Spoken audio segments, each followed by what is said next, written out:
Па шэрагу прычын за апошнія 3 гады гандлёвы абарот Беларусі і Індыі знізіўся, а таму зараз задача бакоў павялічыць аб'ёмы.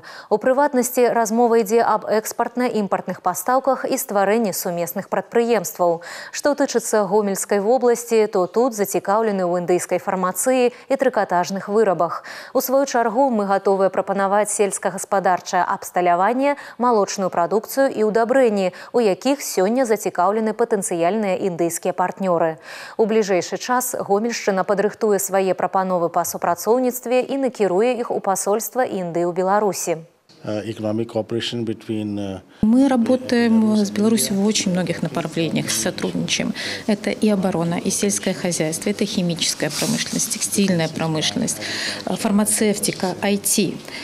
Много еще должно быть сделано. Как я сегодня узнал, Гомель – это регион, который знаменит своим сельским хозяйством. Также удобрения. Мне сегодня рассказали, что производится смешанное удобрение в Гомельском регионе, на который обязательно будет большой спрос в Индии. Поэтому основная сейчас задача – это помочь внедриться на индийский рынок.